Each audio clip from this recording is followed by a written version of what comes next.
మీ business ని develop చేసుకోవాలని అనుకుంటున్నారా? అయితే వెంటనే సంప్రదించవలసిన ఫోన్ నంబర్ 7729969299. కొత్త పిట్టలు కదా, పిట్టల దొరలాగా గవర్నర్ గారి ప్రసంగంలోనే చెప్పించినట్టుగా కనపడుతుంది.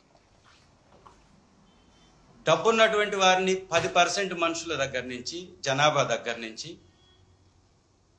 డబ్బును అడిగి తీసుకొని 20% పైగా ఉన్నటువంటి పేదవాళ్ళకి పంచి పేదవాడి తలసరి ఆదాయాన్ని 58 లక్షలకు పెంచుతానని పిట్టల దొర కథలు మాత్రం భలే చెప్పించాడు. ఇలాంటివన్నీ సత్యదూరం అని ప్రజలకు తెలుసు. ప్రజలు అసహించుకుంటారనేటటువంటి కనీస అవగాహన కూడా లేకుండా వారికి ఉన్నటువంటి మీడియా ఛానల్స్ ద్వారా విపరీత ప్రచారం చేయించుకోవడానికి. చంద్రబాబు నాయుడు గారు ప్రతిసారి చెప్తూనే ఉంటారు, విజనరీ విజనరీ అని చెప్పించుకుంటూ కూడా ఉంటారు. ప్రజల్ని ఎలా మోసం చెయ్యాలనేటటువంటి విజన్ని గవర్నర్ గారి ప్రసంగం ద్వారా కూడా మరొకసారి చెప్పించారు. ఇవాళ ఇచ్చిన 6 హామీలు ఎలా అమలు పరచాలో ఒక స్పష్టమైనటువంటి ప్రణాళికే లేదు. 2047 గురించి మాట్లాడిస్తారు. అంటే ఒక 25 సంవత్సరాల తర్వాత ఎలా ఉండబోతుందో దానికి సంబంధించిన విజన్ గురించి చెప్తారు. ఇవాళ రాష్ట్రంలో మిర్చి రైతు అల్లాడిపోతుంటే ఆ ధరలు పెంచడానికి తన దగ్గర ఏముందో చెప్పించలేడు. విద్యా వ్యవస్థ సర్వనాశనం అయిపోతుంటే కొడుకేమో ఇండియా పాకిస్తాన్ మ్యాచ్ చూడడానికి ఇంత కీలకమైనటువంటి బడ్జెట్ సమావేశాలు ఉన్నా కూడా, మంత్రివర్గ సమావేశం ఉన్నా కూడా సకల శాఖ మంత్రిగా ఉన్న లోకేష్ గారేమో దుబాయ్ ట్రిప్పులు కొట్టేస్తాడు.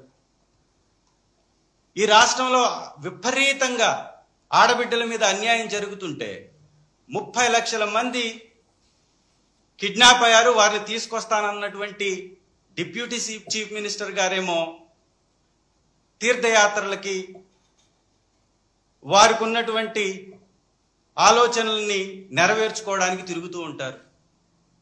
పేరుకు మాత్రం 3 నాయకులు ఈ రాష్ట్రానికి, ఈ కూటమి ప్రభుత్వానికి.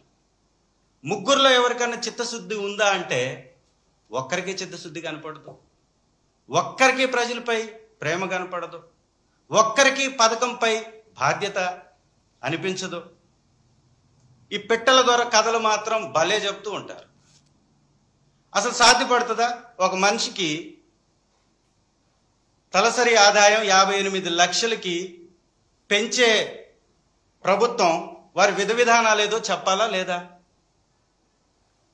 డబ్బున్న వాళ్ళ దగ్గర నుంచి డబ్బు తీసుకొని పేదవాళ్ళకి ఇచ్చేస్తామని సినిమా కబుర్లు చెప్పి తప్పించుకోవటమే ఈ పరిపాలన దక్షత అంటారా? దీనిలో నా ఎక్స్పీరియన్స్ ఉంది. ఒకసారి ఆలోచించుకోవాలి. ఇస్తానన్నటువంటి ఒక్క పథకాన్ని ప్రవేశపెట్టారా? ఒక్కటంటే ఒక్క పథకం. ఏమనంటే పెన్షన్ ఇస్తున్నావు అంటారు. నువ్వు ఇచ్చింది ఎంతమందికి?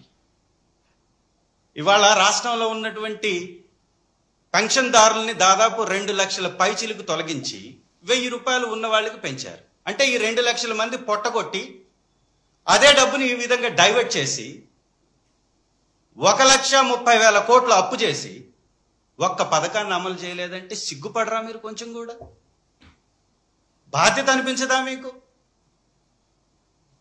నిజంగా ఇంత దుర్మార్గమైనటువంటి వ్యక్తుల్ని మనం గతంలో ఎప్పుడు చూసి ఉండం. బాధ్యతను మరచి ఏ హామీల ద్వారా గద్దెనెక్కారో అది మరచి ప్రజల్ని ప్రతిసారి కూడా గొర్రెల్ని చేసి వారిని అవహేళన చేస్తూ వారి అవసరాలను గుర్తించకుండా ప్రజలపై పన్నుల భారం మోపుతూ ఒకవైపు ఏమో రిజిస్ట్రేషన్ ఛార్జెస్ పెంచారు, ఇంకొక వైపు విద్యుత్ ఛార్జెస్ విపరీతంగా పెంచేశారు. విద్యుత్ ఛార్జెస్ పెంచుకి 16,000 కోట్ల పైచీలకు విద్యుత్ ఛార్జీలు పెంచి గవర్నర్ గారితో విద్యుత్ ఛార్జీలు పెంచబోము అని అబద్ధాలు చెప్పిస్తారు. గవర్నర్ గారితో సత్యదూరపు మాటలు చెప్పిస్తారు.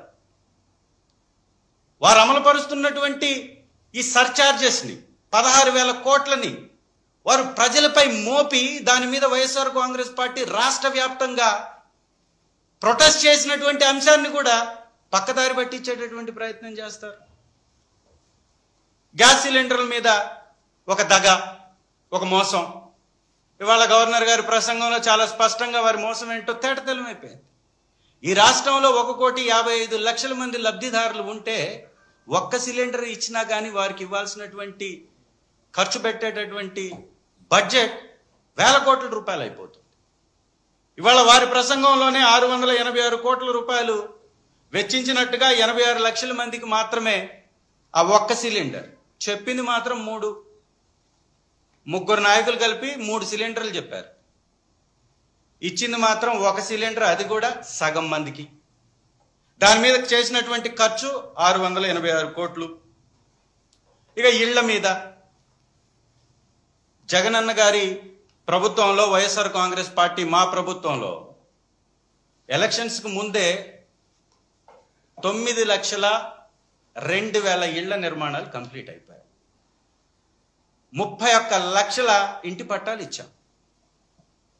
ఇవాళ వీటి మీద కూడా తప్పుడు ప్రచారం. వైఎస్ఆర్ కాంగ్రెస్ పార్టీ హయాంలో కట్టినటువంటి 9 లక్షల ఇళ్లని వారి పేరు మీద వారిచ్చినట్టుగా పేర్లు మార్చుకొని ఎవరికో పుట్టినటువంటి బిడ్డకి వేళ్ల పేర్లు పెట్టేటటువంటి ప్రయత్నం. ఇవాళ మీరు పేర్లు మారిస్తే ఏమవుతుంది? గ్రామాల్లోకి వెళ్ళి చూడండి.